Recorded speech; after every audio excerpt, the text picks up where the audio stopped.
मैं इस संसार को दिखाऊंगी कि कितने बड़े झूठे, छलिए और अधर्मी हो तुम।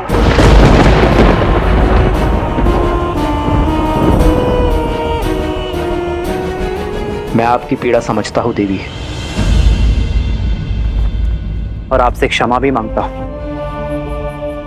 एक पतिव्रता के लिए उसका सुहाग छिन जाना बहुत बड़ा अधर्म है, किंतु एक स्त्री को उसकी इच्छा के विरुद्ध उठा ले जाना उससे भी बड़ा अधर्म है देवी। और जो आपके पति ने किया, और साथ में अधर्मी का साथ देने वाला, अपने धर्म से अधर्मी की ढाल बनने वाला, उससे भी बड़ा अधर्मी होता है देवी। एक पत्नी होने के पूर्व आप एक स्त्री हैं, और एक स्त्री जब दूसरी स्त्री की पीड़ा से विमुख हो जाए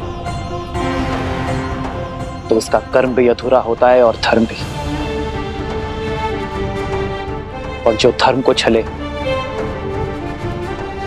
उसे उसके ही अस्त्र से मारने में ना ही कोई छल है और ना ही कोई अनीति। एक पतिव्रता का वास्तविक अर्थ है अपने पति को धर्म के पथ पर ले जाना, उसकी अधर्म से रक्षा करना। और इस कार्य में आप असफल हुई देवी, क्योंकि आपने अपने धर्म को केवल स्वयं तक सीमित रखा। अपने पति को धर्म के पथ पर ले जाने की चेष्टा के स्थान पर आपने अपने वरदान से उसके अधर्म को कवच दिया। एक स्त्री के साथ हुए अन्याय से अपने नेत्र मूंद कर आपने स्त्री धर्म का अपमान किया। अपने पति के प्रेम में आप उसका पाप नहीं देख पाए। अगले जन्म ये भूल मत कीजिएगा देवी। अगले जन्म आप अपने पति को धर्म की प्रेरणा दीजिएगा, ताकि आप दोनों को मोक्ष प्राप्त हो जाए।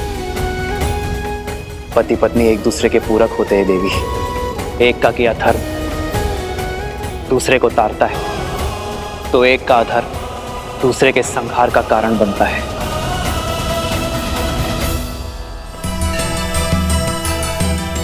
धन्यवाद भद्र।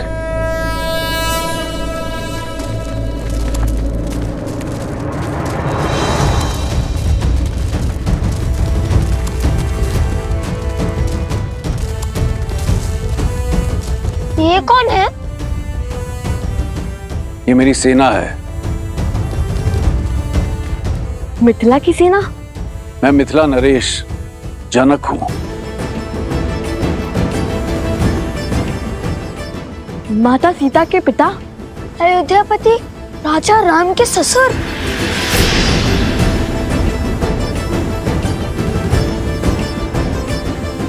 कितना अद्भुत संयोग है।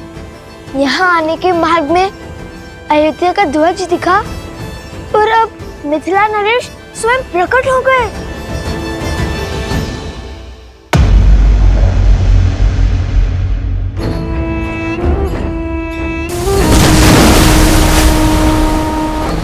टूट गया बांध, टूट गया बांध।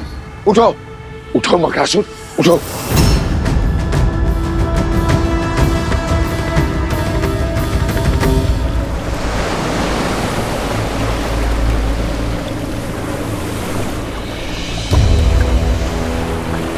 चल, लगता है हमारा बांध टूट गया है। शीघ्र चलो कुश। निश्चिंत रहो, बांध तोड़ने वालों को मेरी सेना परास्त कर देगी। तो अपनी माता की रक्षा कर। क्या? धन्यवाद महाराज। आप यहीं प्रतीक्षा कीजिए, हम अभी आते हैं। तुम वीरों की माता से मिले बिना मैं कहीं नहीं जाऊंगा। अवश्य।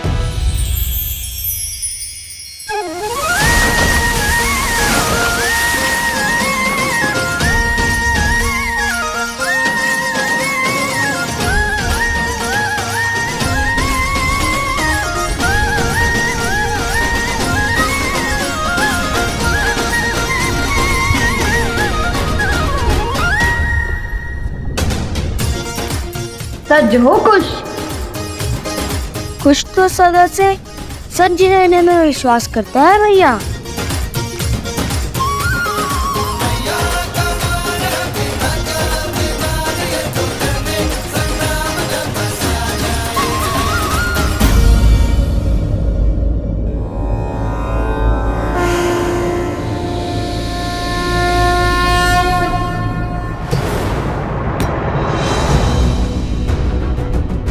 वो दोनों इसी दौर आ रहे हैं मकरासुर। समय कम है, शीघ्र अतिशीघ्र सीता का तप तोड़ना होगा। जल प्रवाह के साथ तुम्हारी शक्तियां भी लौट आई है। यदि उसका तप पूरा हुआ तो धर्म का पलड़ा भारी हो जाएगा। तुम्हारा और हमारा अधर्म अपना तेज खो देगा। फल्गु नदी पुनः शुद्ध हो जाएगी। अब तक तो समझ ही गए होंगे ना कि सीता कोई साधारण स्त्री नहीं है। साधारण हो या असाधारण, मैं इस पर अपनी शक्ति व्यर्थ नहीं करने वाला। आने दो सीता के पुत्रों को। अब संतान की चीख ही माता का तप तोड़ेगी। मेरे लिए गंतव्य महत्वपूर्ण है, मार्ग नहीं।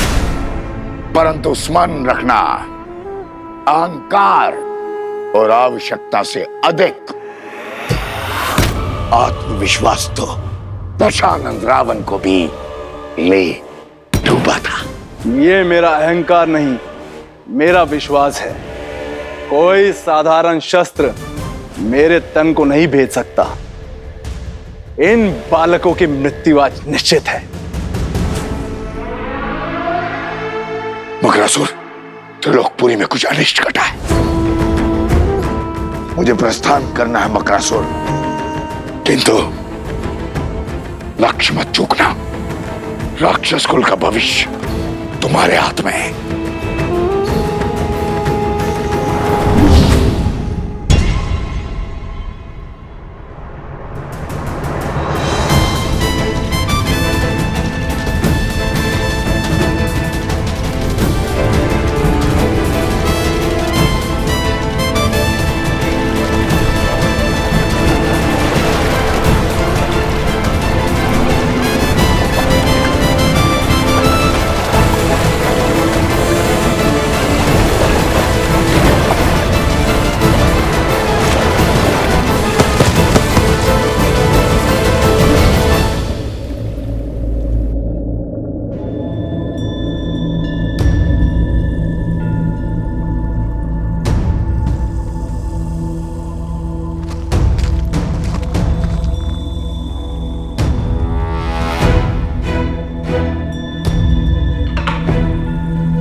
कितना मायावी स्थान है ये। जहाँ देखो हीरे मोती रत्न चकमका रहे हैं। यहाँ वो मकरासुर इतने वैभव से जी रहा है और वहाँ ऊपर बेचारे गांव वाले दरिद्रता के दलदल में फंसे हैं। नीचे वाले भी धनवान हैं, बुद्धिमान नहीं। इतनी सरलता से महल का मार्ग खोज लिया हमने। आज इसके हर पाप का अंत करेंगे हम। देवी फल्गु को उनकी शुद्धता लौटाएंगे हम। बुद्धिहीन को तो फिर भी क्षमा किया जा सकता है, किंतु उसके साथ साथ अधर्म और अहंकार को भी। मुझे तो रावण पुत्र अक्षय कुमार का स्मरण हो गया।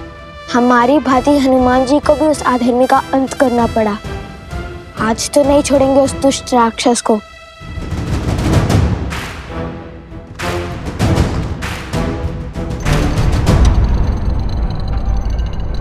उफ भैया, ये मकरासुर नहीं मूर्खासुर है। कम से कम द्वार तो बंद कर लेता। यदि इसे हमारे जैसे गुरु मिलते तो ज्ञान भी मिल जाता उसे। किसी को मूर्ख समझना अहंकार का भाव होता है कुश। इसे मन में मत आने दो। और यदि मकरासुर को हमारे जैसे गुरुवर का सानिध्य मिला होता तो फिर वो मकरासुर नहीं मकर देव होता ना कुश। बात तो उचित कही भैया। चलो सावधान रहना कुश। यह हमारे शत्रुओं का बिछाया हुआ कोई जाल भी हो सकता है।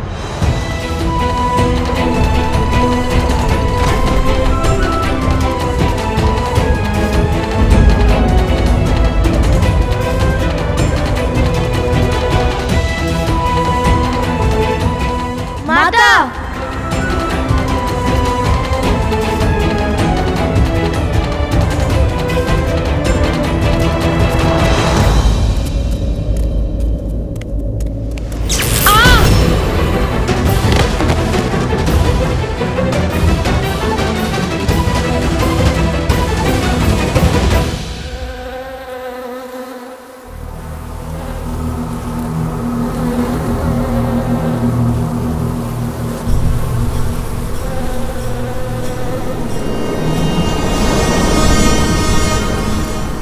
क्या समाचार लाया?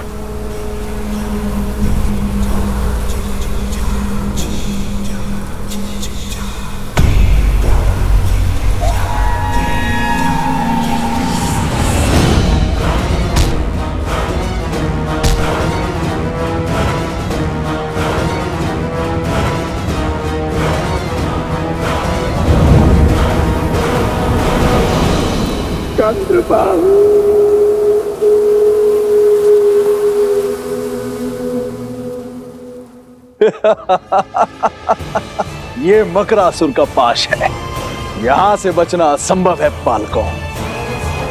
ये भाव ही है जो मानव की बुद्धि नींद जाते हैं।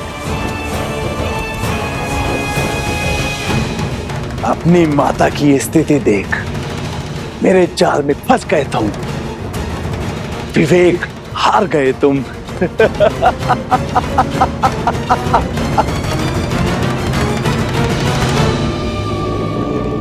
अब बताओ, मूर्ख कौन है, मैं या तुम? छिपकर दूसरों की बातें सुनना बुरी बात है मकरासुर। और जिसमें बुद्धि होती है वैसे बुद्धिहीन कार्य नहीं करते। ये मेरी ओर से।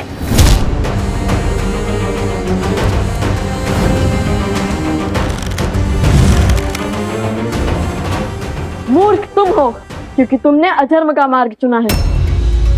यदि बुद्धिमान होते तो अधर्म का मार्ग नहीं, श्री राम का नाम चुनते।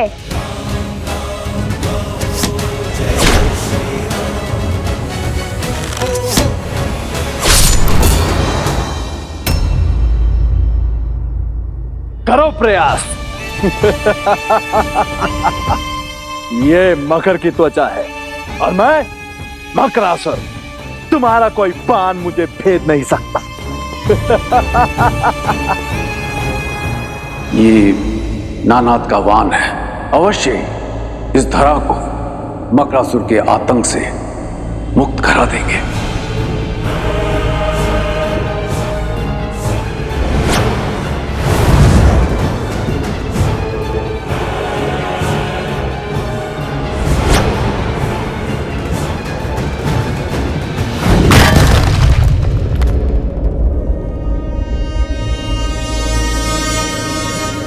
दिव्यास्त्र खोजो, कुछ यहीं कहीं होगा। पता नहीं कहाँ होगा। सत्य कहते हैं लोग, सावधानी हटी दुर्घटना घटी।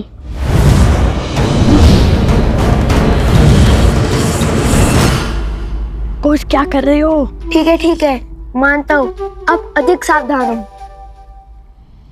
भिक्षा मांगो, पग पड़ो मेरे, कदाचित दया दिखाकर छोड़ दूं तुम्हें, अन्यथा आज तुम्हारी मृत्यु निश्चित है।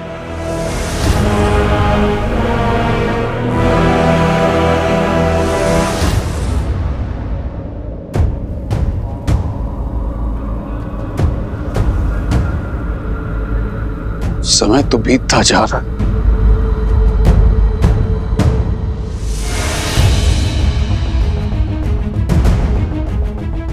भैया, वो रहा। अब अस्त्र उठाइए, इस मूर्ख का ध्यान भटकाता हूँ।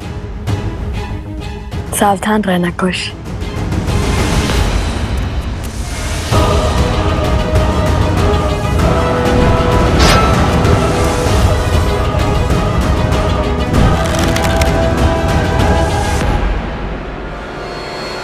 सावधान मकरासुर।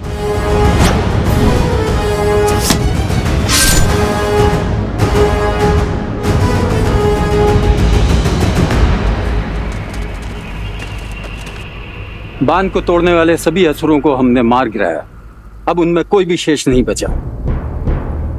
बचा उन असुरों का महाराज नंदनपाल नहीं, असंभव। धर्म के पथ पर चलने वालों के लिए सब संभव है मकरासुर। नियति हमेशा अधर्मी से अपना मुख मोड़ती है, सजा धर्म का साथ देती है, जैसे आज दे रही है। मकरासुर, ये बाण तो भेज सकता है ना तुम्हारा मकर त्वचा। मृत्यु के लिए सज्ज हो जाओ मकरासुर।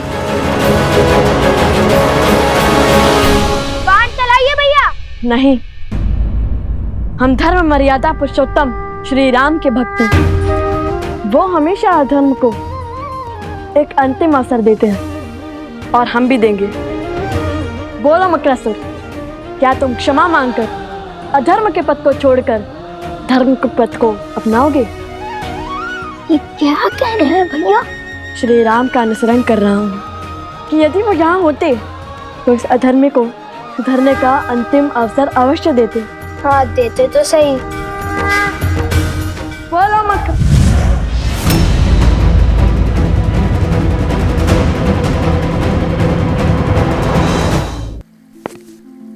बड़े से बड़े युद्धों में भी धीरज रखने वाले महाराज जनक आज इतने अधीर क्यों?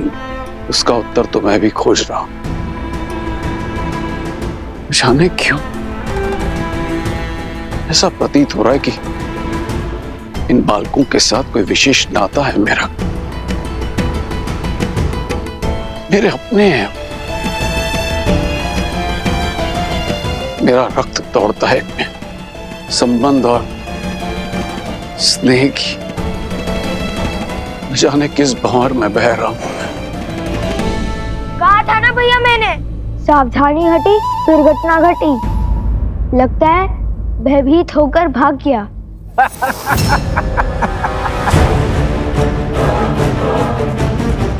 देख क्या रहे हो? चलाओ बाण, मारो मुझे। ये दिव्य अस्त्र अबीद है ना, तो मुझसे पहले इसे तुम्हारी माता के तन को छलनी करना होगा। दोस्त, देखा भैया, दे दिए ना अवसर। अब साधिए लक्ष्य।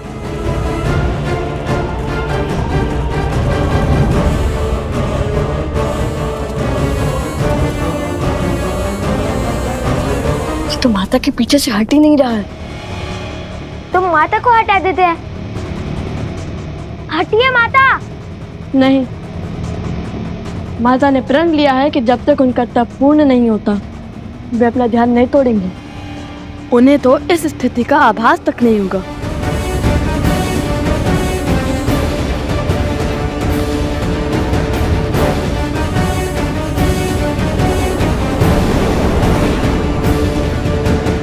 यदि लक्ष्य चुका तो? नहीं। हे श्री राम, अब हम क्या करेंगे? अब आप ही हमें मार्ग सिखाइए। अयोध्या के वैद्य पहुंच चुके हैं मित्र। शीघ्र ही घायल वानर वीरों की सुध लौट आएगी मित्र। उनसे मिलकर मैं अयोध्या की ओर प्रस्थान करूंगा। मित्र, आपका धन्यवाद। धर्म का साथ देने और मित्रता का धर्म निभाने के लिए कैसा धन्यवाद। हनुमान, कल भोर होते ही हम अयोध्या की ओर कूच करेंगे। जैसी आपकी इच्छा प्रभु।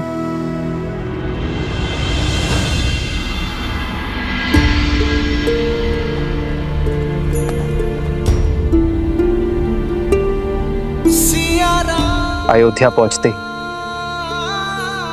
मैं राज्य का सारा भार भरत को सौंप दूंगा। फिर अपने महाराज की आज्ञा और धर्म की बेड़ियों से बंधा भरत अपनी पत्नी के साथ राष्ट्र की उन्नति के लिए अश्वमेध यज्ञ करवाएगा। मैं राजभार से मुक्त होकर अपनी सीता को खोजूंगा।